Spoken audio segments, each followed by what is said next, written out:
안녕하세요. 네. 약속을 지키려고 유튜브를 찍습니다. 어차피 목요일 날 만나겠지만, 일단은 드려야 될 말씀들, 그리고 간단히 좀 내용적으로 보셔야 될 것들 있어서 준비를 했습니다. 항상 제가 찍는 주제들이 거의 논술의 주제로 나옵니다. 그래서 본선 논술에 대비한다라는 의미에서 몇 가지 고민할 거리들을 던져주고 마치려고 합니다.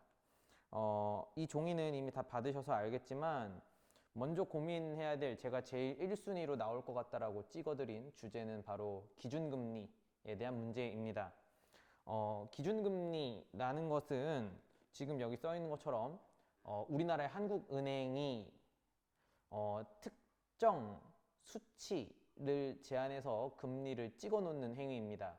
금리를 찍는 이유는 아주 간단합니다. 이게 어떻게 보면 다른 사람들에게 기준이 될 수 있다는 거고, 이 기준에 맞추어서 사람들이 경제적으로 행동하라라는 의미의 하나의 경제적 유인이라고 보시면 될 것 같습니다. 잘 보면 지금 여기서 문제는 우리나라의 기준금리가 역대 최저 수준이라는 점입니다. 그리고 역대 최저라는 것이 무엇을 의미하는가에 대해서 한번 생각을 해보시면 되는데, 여기 지금 이 영상에서는 답을 어느 정도 드리려고 합니다. 금리를 낮춘다라는 것은, 우리가 일단 금리를 먼저 고민해 보시면 되는데, 금리라는 것은 말 그대로 돈을 빌리는 가격일 겁니다. 돈을 빌리는 가격이 금리이고, 돈을 빌리는 가격인 금리가 낮아졌다라는 것은 결국 돈을 쉽게 빌릴 수 있다라는 것을 의미합니다. 그래서 금리 하락이 의미하는 것을 의미하면 되고, 보시면 되고, 금리 하락이 의미하는 것은 돈을 쉽게 빌리고 그리고 사용할 수 있게 만들어 주겠다라는 겁니다.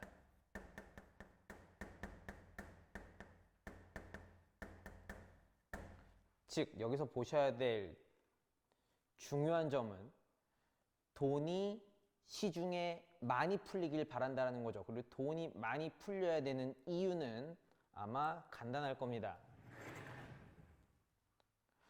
우리가 앞서 배웠던, 수업 시간에 배운 경제 순환 모형을 생각해 보시면 결국에는 돈이 가야지만 물건이 옵니다. 그리고 물건을 많이 써야지만 경제적으로 발전하고 좋은 사회라고 말씀드렸죠. 돈이 안 돌기 때문에 돈을 쉽게 빌려주는 것이고, 돈을 쉽게 빌려준다는 뜻은 자연스럽게 경제가 좋지 않기 때문에 돈을 빨리 풀어서 경제를 활성화시키고 싶다라는 의미일 것입니다. 즉, 기준금리를 지금 낮췄다라는 뜻은 현재 우리나라의 경제 그리고 경기 상황이 썩 좋지 않음을 의미하겠죠. 기준금리를 낮춘다는 뜻은 결국에 경제 상황이 좋지 않다라는 것을 의미합니다. 그리고 이것이 과연 우리나라에 어떤 영향을 미칠까? 이것은 간단한 구조도를 그려보면 시원하게 해결이 될 것 같습니다. 논리는 아주 간단합니다. 금리를 인하하게 되면 사람들은 두 가지의 행동을 하게 됩니다. 1번, 저축을 해야 될 이유가 줄어들게 되겠죠. 즉, 쉽게 말해서 아니 이자도 안 주는데 저축 왜 해야 되지? 라고 고민할 겁니다. 그 다음에 두 번째, 돈을 빌려서 투자를 하는 기업의 투자는 증가할 수밖에 없을 겁니다. 그리고 자연스럽게 기업의 투자가 증가한다는 뜻은 기업 투자가 증가함을 의미하고, 그리고 저축을 할 이유가 없다는 뜻은 소비 지출의 증가를 의미할 겁니다. 그리고 우리가 가장 최근에 배웠던 GDP를 계산하는 공식, 소비 측면에서 GDP를 계산하는 공식인 민간 소비, 기업의 투자, 정부 지출, 순수출로 나누었을 때 이 두 가지, 민간의 소비와 기업의 투자를 늘리는 역할이 바로 이자율을 낮추는 역할, 이자율을 낮췄을 때 생기는 상황이라고 봐주시면 되고, 결국 이자율을 낮추는 이유는 민간의 소비와 기업의 투자를 증가시켜서 GDP를 높이겠다라는 의도라는 것을 파악해 주시면 될 것 같습니다. 그래서 이 기준금리에 대한 문제들은 지금 신문 기사를 계속해서 찾아보시는 게 필요합니다. 정부가 기준금리를 왜 낮추는지, 그리고 정정합니다. 기준금리를 낮추는 주체는 정부가 아닙니다. 기준금리를 낮추는 주체는 한국은행입니다. 한국은행은 참고로 국가기관과 독립된 국가의 중앙은행입니다. 그래서 한국은행이 기준금리를 왜 낮추는지, 그리고 한국은행이 기준금리를 낮췄을 때 어떤 효과가 일어나는지 등을 확인해 보시는 게 필요합니다. 그 다음 두 번째로 봐야 될 토픽은 무역 관련된 문제입니다. 무역 관련된 문제는 근데 여기 있는 것들을 그냥 그대로 보시면 됩니다. 그냥 우리나라와 미국 간의, 우리나라와 일본 간의 관계, 그리고 미국과 중국 간의 관계들 간단하게 봐주시면 되고, 여기서 우리가 봐야 될 것은 무역의 가장 기초 원리인 분업, 교환, 특화라는 것들을 봤을 때 지금의 이러한 무역 분쟁이 과연 양국가에 모두 도움이 될까라는 것을 고민해 보시는 게 필요합니다. 결론적으로 말한다면 교환, 분업, 특화라는 무역의 기본적인 원리를 봤을 때 지금의 이런 방식의 무역 분쟁 그리고 수출품을 제한하는 조치는 도움이 되지 않습니다. 또는 미중 무역 분쟁처럼 무역을 하는데 거래세, 그러니까 관세를 많이 부과하는 것도 역시 자유무역 그리고 올바른 교환을 방해하는 행위겠죠. 그럼 어떻게 해야 되냐? 가만히 자유롭게 두 나라가 무역을 하게 두는 것이 가장 베스트입니다. 하지만 그러지 않는 이유는 여러 가지 이유가 있겠죠. 일단은 경제적인 이유보다는 정치적인 이유들이 많을 겁니다. 그러면 정치적인 이유 또는 외교적 관계 때문에 이 무역을 이렇게 막고서 고립하는 것이 좋은 것인가? 좋지 않습니다. 라는 것을 좀 고민하시는 게 필요하고, 특히 여기서 제가 콕 집어서 말씀드리고 싶은 문제는 밑에 나왔던 이 두 가지에 대한 고민입니다. 요즘 신문기사 보면 삼성전자나 아니면 SK하이닉스 또는 LG전자에서 일본에서 수입해 오던 재료들을 국산화하는 데 성공했다라는 신문기사를 많이 보셨을 겁니다. 무역의 논리에서 봤을 때 우리가 원래 수입하던 물건을 국산화하는 게 과연 효과적일까? 그리고 무역에서의 이익이 있을까를 고민해 보시는 게 필요합니다. 이거를 국산화시켜서 우리가 직접 만드는 것, 그리고 동일한 가격 또는 더 싼 가격에 더 좋은 물건을 일본에서 수입해 오는 것, 그 중에 어느 것이 좋을까? 이건 안보적인 측면과 경제적인 측면을 좀 나눠서 봐야 될 것이고, 경제적인 측면에서 본다면 사실 우리나라의 자원을 거기다가 쏟느니 서로 잘할 수 있는 것들을 교환하는 것이 더 이득이라는 결론이 나올 수도 있다라는 점을 확인해 주시면 될 것 같습니다. 이 내용은 제가 짧게 다루고 가는 이유는 무역의 기본 원리는 똑같습니다. 교환, 특화, 분업에 대한 내용들이고, 그 기본적인 내용을 지금의 미중 무역 분쟁에서의 관세 폭탄, 그리고 한일 무역 관계에서의 특정 물품에 대한 수입 금지로 나눌 수 있냐라는 것들을 확인해 주시면 될 것 같습니다.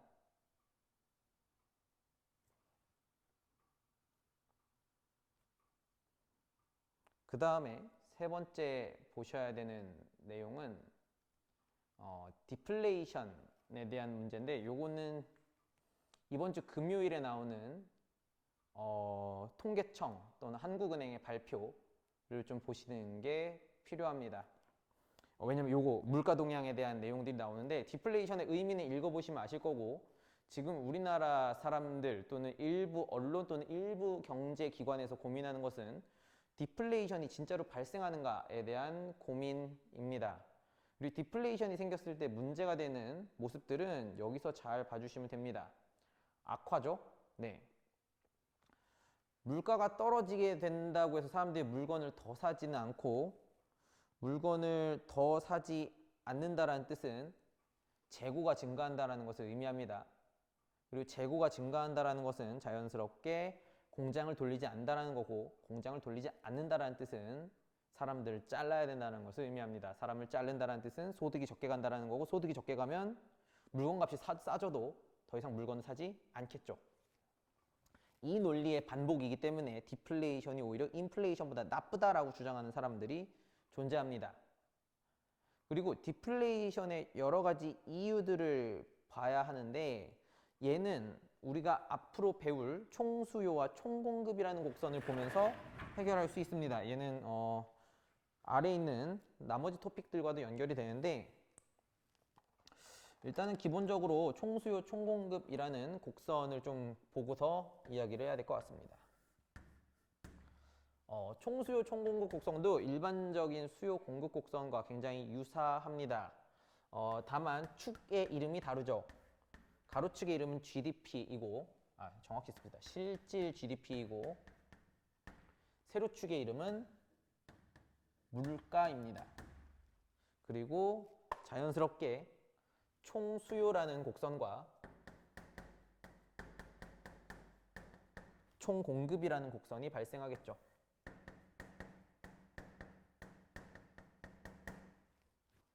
그리고 이 총수요와 총공급 사이에서 만들어지는 균형점을 보시면 되는데,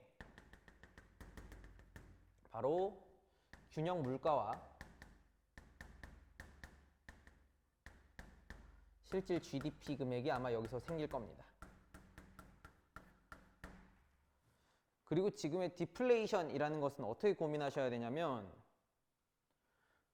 둘 중에 하나가 움직이겠죠. 1번 케이스는 이런 케이스일 겁니다. 총수요가 감소하여서 물가가 하락하고 GDP가 줄어드는 케이스가 있을 것이고, 그 다음에 두 번째 보셔야 되는 케이스는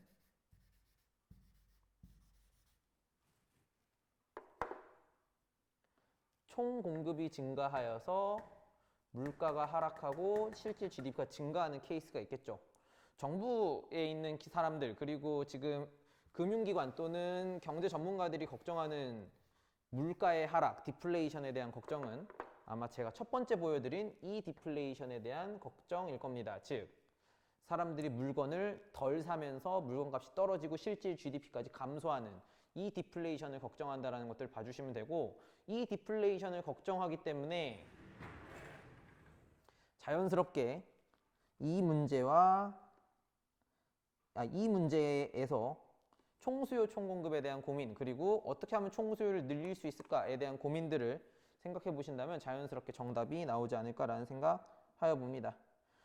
분양가 상한제 4번 토픽, 그리고 5순위로 뽑았던 최저임금제는 우리가 이미 시험 범위에서 다뤘기 때문에 가볍게 아예 얘기하지 않습니다. 그냥 확인해 보시면 되고, 다만 최저임금제는 너무 클래식한 주제이기 때문에 깊게 다루지 않겠지만, 분양가 상한제는 실제 신문기사를 좀 찾아보시기를 바랍니다. 왜냐하면 분양가 상한제, 흔히 말하는 가격 상한제에 대해서 다른 학교 학생들도 다 알고 있겠지만, 아마 여기서 논술 쓸 때의 차이는 용어와 실제 사회 현상을 얼마나 이해하고 있느냐의 차이일 거기 때문에, 그래서 신문기사를 통해서 실제 사용하는 용어들, 그리고 사회 현상, 지금 어떤 식으로 분양가 상한제가 일어나려고 하는지 등을 체크해 보신다면 충분히 극복하실 수 있을 겁니다. 6번 주제는 안 나올 확률이 높기 때문에 그냥 가볍게 읽어보시면 되고, 요거 6번 6순위로 뽑은 주제에 대해서는 제가 목요일 말씀드릴 때 전달해 드리도록 하겠습니다. 그럼 요 정도면 일단은 기본적으로 좀 공부해 오실 수 있는 것들에 대한 방향은 잡아 드린 것 같습니다. 그래서 목요일 날 야자 1타임에 보고서 이야기를 나누면 될 것 같습니다. 일단은 여기까지만 하겠습니다. 고생했습니다.